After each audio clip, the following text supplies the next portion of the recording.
Hi students, welcome to another episode of Women of FHSS.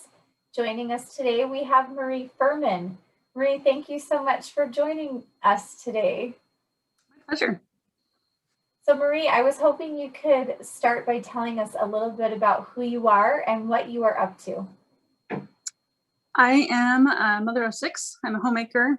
My kids are from 16 down to 4.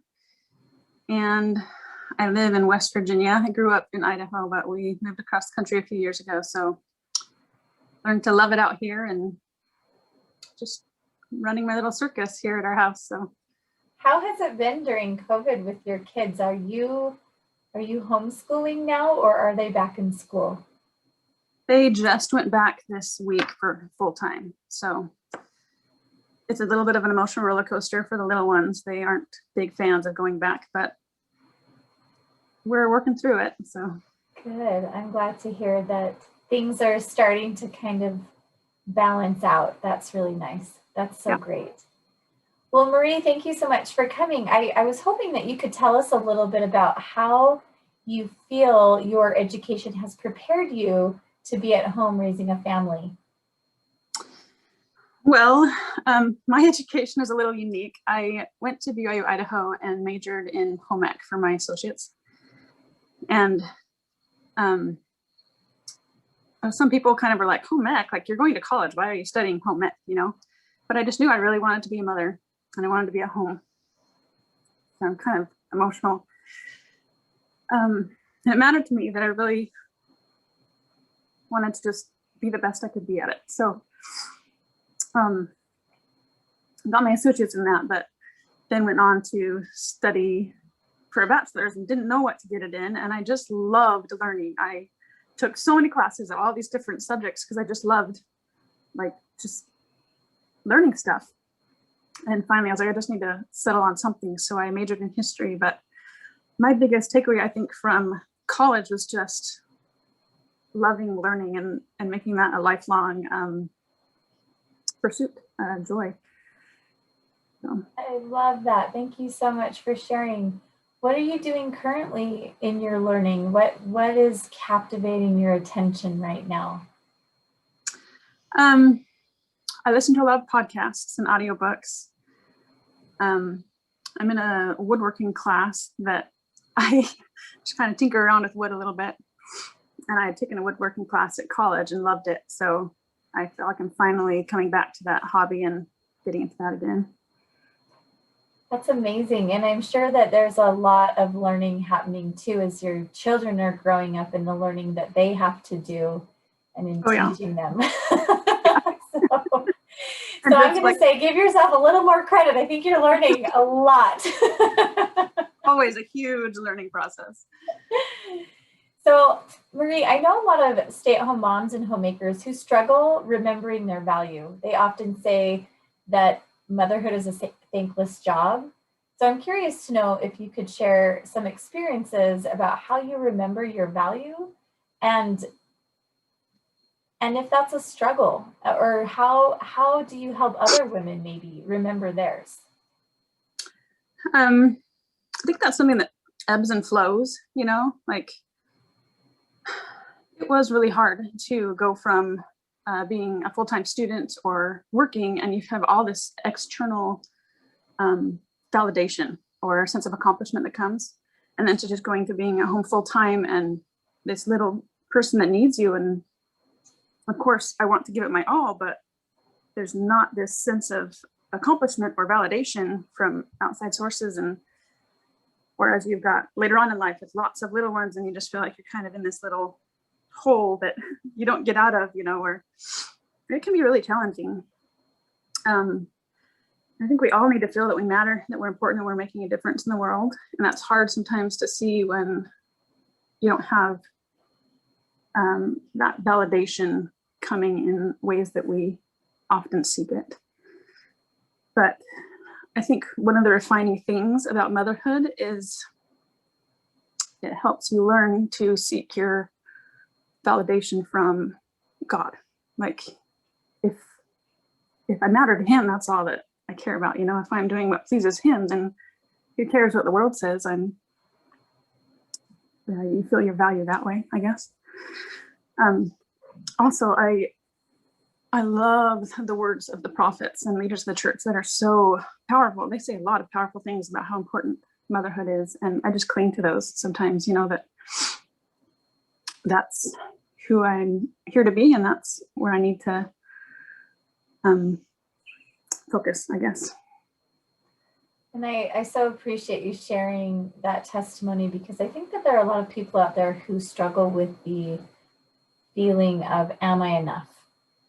Right. And so I'm wondering if you can speak to, techniques that you have or different experiences about what you're doing to overcome that. I think that, obviously you talked about how you turn to God in those moments to remember your value, but are there other things that are helpful for you or have been helpful for the groups that you influence? Yeah, I've got kind of two sides to my thoughts on this. One of them is, am I enough? Like, no, of course not. Like, none of us are enough, and we never are going to be. Like, I'm not sure why we think, I guess the idea of enough kind of gives this sense of our worth and our accomplishment is in and of ourselves, but we all need Jesus Christ, and we're never going to be enough without him. And sometimes I just think we need to take a step back and remember that and not put all this pressure on ourselves to be whatever it is that we think we're supposed to be, and just realize we're given weaknesses so that we can come into him and so we can become strong, and to not leave him out of the equation. But also, when people say, am I enough? I wonder what enough means, I think often it is either in comparison to others, because we live in this world where we see so much of the strengths of others and the picture perfect social media posts, and we're never, ever going to be enough that way. Or is it in comparison to these expectations we've set for ourselves, our own idea of perfectionism, or the ideal that we've come up with? And I think we kind of fall short of that too. So again, it goes back to the only real measure of am I enough is between me and God, right? And all he asks for is our willing heart, and we can do that. He can work with that, and he can mold us and make us more than we can ever make of ourselves if we just have an open and willing heart to him. Yeah, thank you so much for that. Speaking of comparisons, I've noticed that sometimes when I'm talking with homemakers that have dedicated their lives to be at home with their children and have had the opportunity to do that, that they feel that they're just, right? Like, I'm just a mom.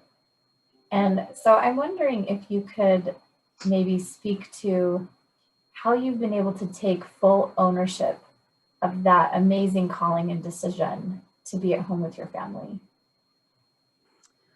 When I was in college and I was doing home ec, and I was dating this guy who's going to be a doctor. And so he was taking these really hard classes, and I was taking some fun cooking and sewing, and and he was kind of teasing me about, you're in college and you're taking these classes, like almost alluding to, are you kind of wasting this education?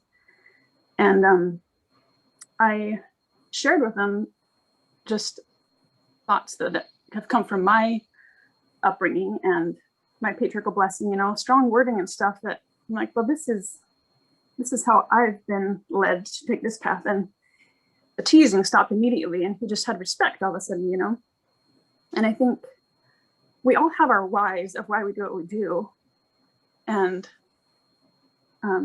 just understanding that and focusing on the why and the doctrines, that helps silence those ideas of, oh, I'm only just this.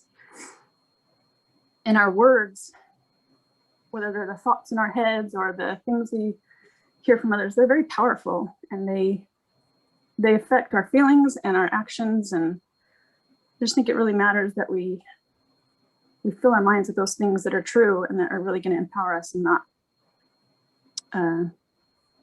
trip us up or bog us down. Mm-hmm.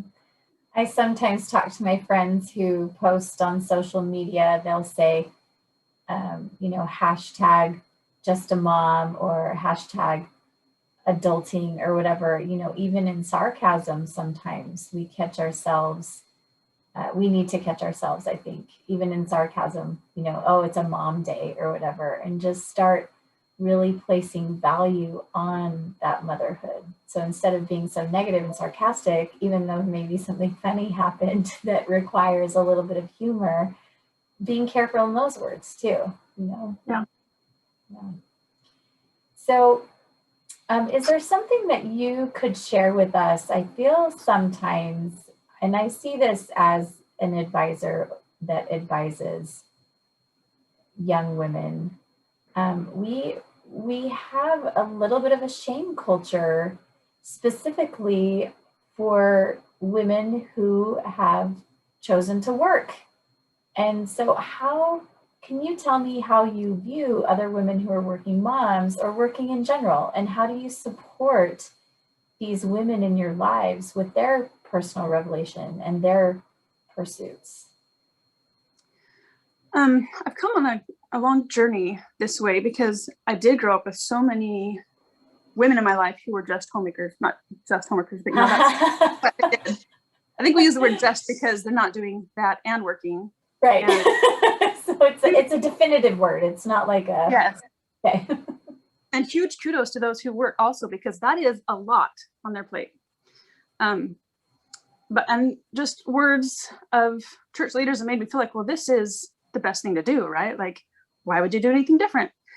And now that I've lived a long, you know, had more experience, and I've met these women that are incredible women who work, and they all have different reasons for where they're at, you know, and there's total respect for that. And I think it's natural for us to look around us and just kind of gauge how we're doing, you know, and that can sometimes turn into judgment, because we're trying to just kind of gauge, like, am I doing this right? And instead of letting that turn to judgment and comparison, because that's such a negative trap, I like to think of, when I like to work on family history work, I don't look at these people from so many years ago and, man, I wish that I was more like them, or like, oh, her hair is perfect, or, you know, we don't compare ourselves to these people who lived so long ago, because they're in a totally different time and place, and their circumstances are so unique to them. And I think even though our contemporaries around us have some circumstances that are similar, we're all still in a totally unique life of our own. We have our own realm of experiences and backgrounds and situation that is just unique to us. And so we don't have to compare to others. Like, we each have our own journey and their own plan that the Lord has for us. And so we can just support each other and just cheer each other on. And it's a lot more freeing that way. Yeah, absolutely. Thank you for that. I appreciate it. Well, Marie, as we wrap up, I was wondering, is there anything else that you feel would empower our women students to pursue whatever they choose post-graduation, whether it's fulfilling grad school, stay-at-home opportunities, part-time or full-time employment? I think just that seek the Lord's will in your life, you know, like the prophet keeps encouraging us to just seek revelation for ourselves. And sometimes that's obvious and sometimes it's hard to discern. You know, Elder Brenner talks about how sometimes revelation comes like a light switch. It's just pretty clear. And other times it's like a sunrise on a foggy day, and it just takes a while to kind of become clear. And either way, just the Lord is willing to lead us along. And I think as long as we are seeking that, then we'll be on the right path and we can be confident in that. Well, thank you so much, Marie, for your time. I really appreciate it and hope that students have found value in what you discussed with us today. Really appreciate it. Sure, thanks.